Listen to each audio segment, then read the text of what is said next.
So, very good morning to all my dear students. I welcome you all into the industrial pharmacy first.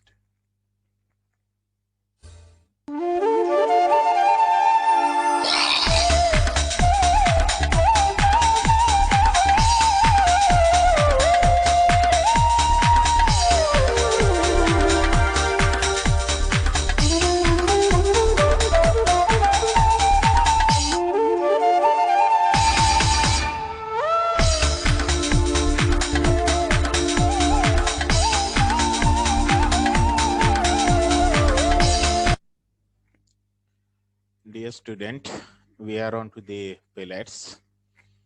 And here you can see there is a schematic representation of the screw-fed extruder and the gravity-fed extruder. Basically, we are on to the spheronization technique. In the yesterday's lecture, we had started the spheronization technique, but because of the technical interruptions, because of the power issue, because of the internet issue, we could not able to continue. So here we will going to continue with the same. And in case of spheronization, we saw there are different types of the extruders. There is a screw-fed extruder, there is a gravity-fed extruder. The screw-fed extruder that will consist of a cylinder into which the screw that will rotates. So the description related with the screw-fed extruder, that is type A and type B, that already we saw in our yesterday's lecture. As far as the gravity fed is concerned, you can see because of the gravitational pull, because of the gravitational force, the pellets that are getting formed and that are getting separated. So this is the particular direction of this roller to rotate. This is hollow and the perforated. You can see the perforations are there onto this roller. Whereas this roller, it has the rotating direction in this way, and it is the solid.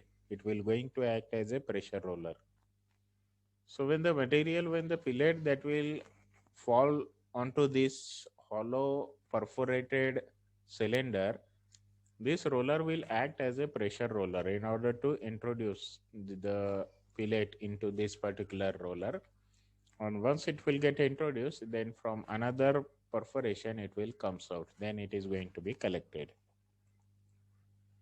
Here there is a modification. In this you can see there are two different rollers which are counter rotating. And here both the rollers, these are what to say that these are perforated and these are geared one, right? So this gear, this particular projection, it will act in order to introduce, in order to push the content into this hollow perforated cylinder, and from this direction it will comes out, whereas these projection, they will act as pushing devices. In case of this another roller, the pellet that will get introduced into this, and from this direction it will comes out. So this is the way by which it will going to perform its activity. Then another type of spheronization extrusion technique that is involving, or that will consist of the technique which is said to be the ram extruder. In case of ram extruder, a piston that will displaces and forces the material through a die at the end, and it is preferred during formulation development because they are designed to allow for measurement of the rheological properties of the formulation. Whenever we have to measure the viscosities or the rheological properties, in that case this ram type of extruders that are very widely used. You can see in case of the ram type of extruder, there is a ram or there is a rotating cylinder, and with the help of rotation of this circular wheel, the ram which is attached to this, that will moves into the forward and backward direction, and as a result of which the piston that will moves into the forward and the backward direction. This is the feed chamber from where the material that is loaded, and this is the die plate from where the pellets or the spheres they will comes out. And here the direction of the movement of the piston has been shown. In the first case, the cylindrical extruders that are going to be formed, then these are converted into the cylindrical rods. Then they become rounded end because of the increase into the temperature. Then they will form the dumbbell shapes, and after that ellipsoids, and then they will form the spheroids. So this is the way by which the ram extruder that will works. Again, the same thing has been explained here.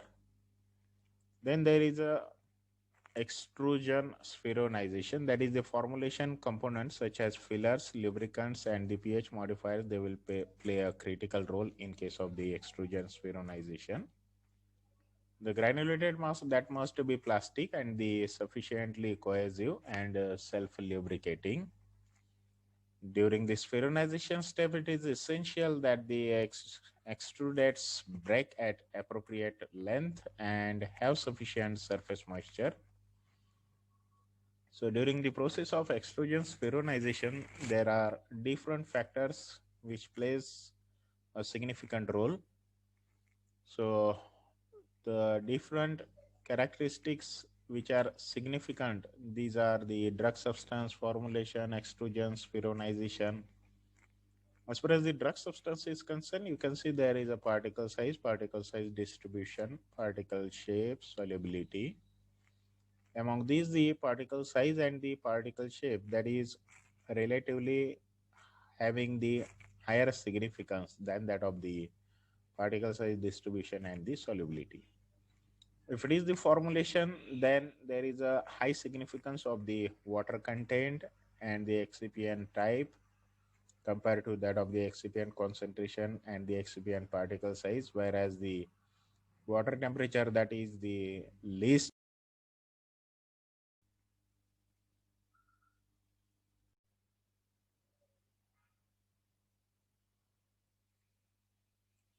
If you see the extrusion, that is the extruder type, extruder speed, extrusion screen size, thickness of the die plate. Among all these, the extrusion screen size that is having the higher significance compared to that of the extruder type, extruder speed, and the thickness of the die plate.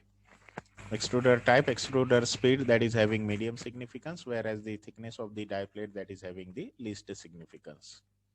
As far as the spheronization is concerned, there you can see that the spheronizer speed and the spheronization time, that is the RPM, and the duration for which it is going to be operated, that has the higher significance, whereas there is a least significance of the spheronizer load and the friction plate design.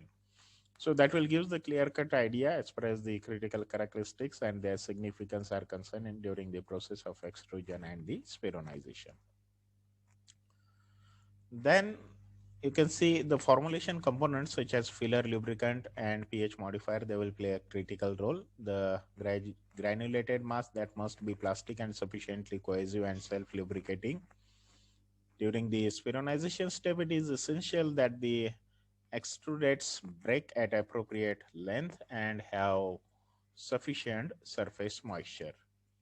So the spherical agglomeration that will occur, the process in which the powders on addition of appropriate quantity of liquid or when subjected to the high temperature, these are converted to the spherical particle. So there is an increase into the temperature in order to form the spherical particle by the continuous rolling and tumbling action.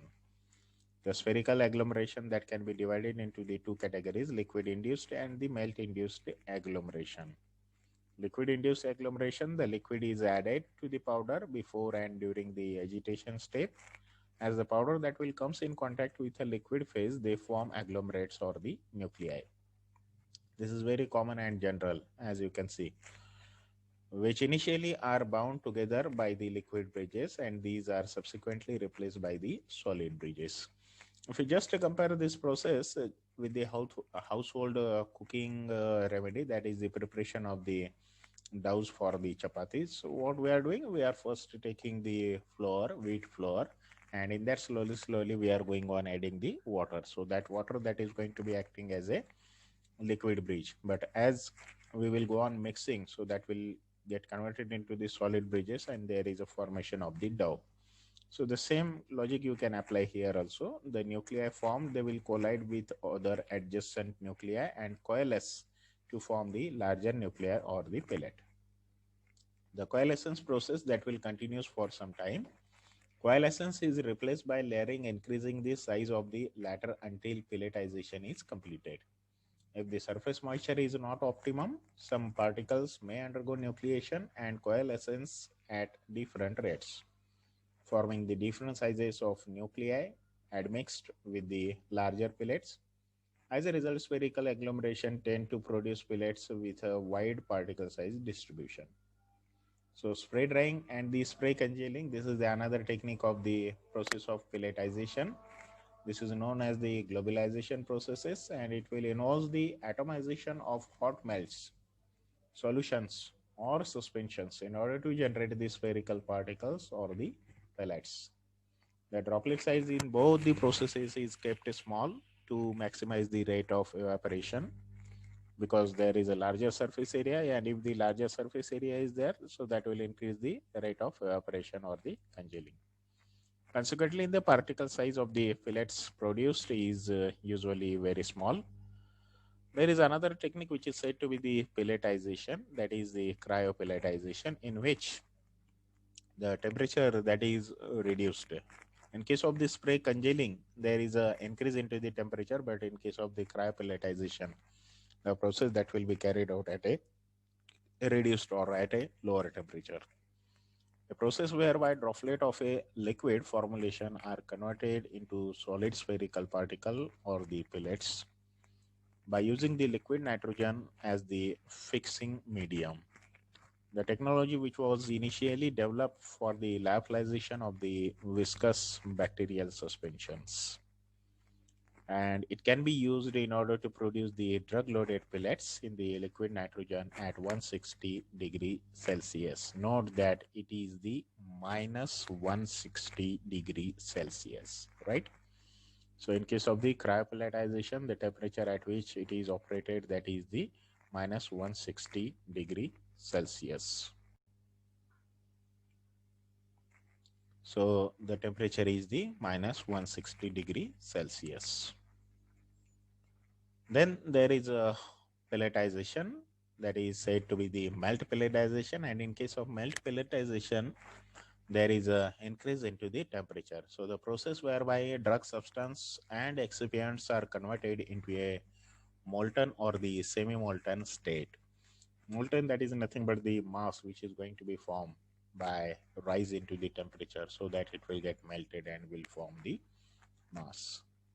So subsequently shaped using appropriate equipment to provide solid spheres or the pellets. The process that will require the several pieces of the equipment such as blenders, extruders, cutters, known as the pelletizer in the plastic industry, and the spironizers. So this is the melt spironization. In case of melt spironization, there is a rise into the temperature. In case of cryopelletization, there is a decrease into the temperature. Decrease into the temperature up to minus 160 degree Celsius. So in short, if we see the summary, in case of summary, what we can see, we saw that what are the pellet, what are their advantages, what are their disadvantages, what are the different factors associated with the pellet.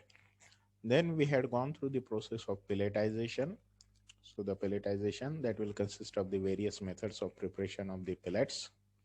So that is the powder layering, that is the solution or suspension layering, and there is a spironization. In case of spironization, we saw the different technique, like say the screw fed, then there is a gravity fed, and there is a ram extrusion. After that, there is a spray congealing, and there is a cryopelletization, and last but not the least, that is the melt pelletization. So all these are the different ways by which we can go for the process of the pelletization.